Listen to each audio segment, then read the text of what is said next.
Корейче ырдап обон созгон бул таланттуу жаштар K-Voice жаштар ырдайт аттуу конкурска өлкөнүн ар кайсы аймактарынан ашыгып келишкен.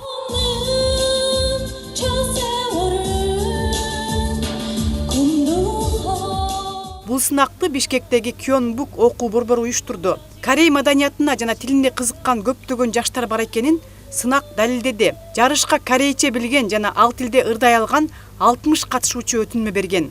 Анын ичинен Калыстар тобунун тандоосу менен 13 финалга өткөн. Бул аларга жеңүүчү гана болуу эмес, чоң сахнага чыгууга да мүмкүнчүлүк берди.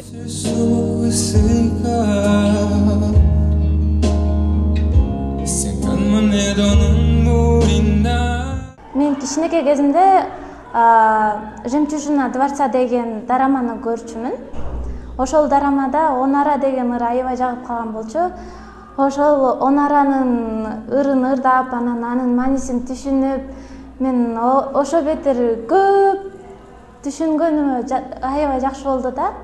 Мен жүрөгүмө жакын болуп, анан дагы башка ырчылардын дагы башка ырларын кошуп алгандарын угуп, мага ошол ырлар көп жагып баштады да.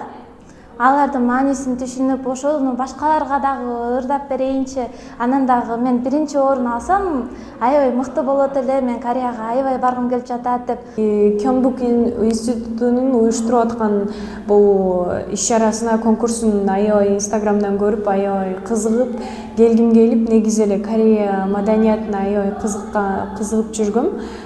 Корея маданиятына, корей тилине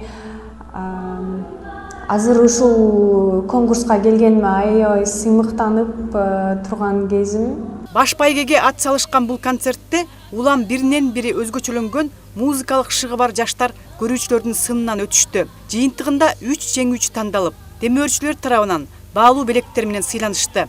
Баш байгенин ээси Кореядагы Хосан университетинин тил курстарында 6 ай акысыз билим алуу мүмкүнчүлүгүнө ээ болду. 본격적으로 K-팝에 азыркы тапта K-pop жана жалпы эле Корей маданиятынын Кыргызстанда популярдуулугу өсүп жатат. Өзгөчө Netflix'тен чыккан K-pop мергенчилери аттуу фильмдин таасири астында ушул жанрга кызыккан жаштар көбөйдү. Кёнбук окуу борбору тарабынан уюштурулган бул иш-чара Корей маданиятына кызыгып, ага жан дили менен берилген студенттер үчүн абдан маанилүү деп эсептейм.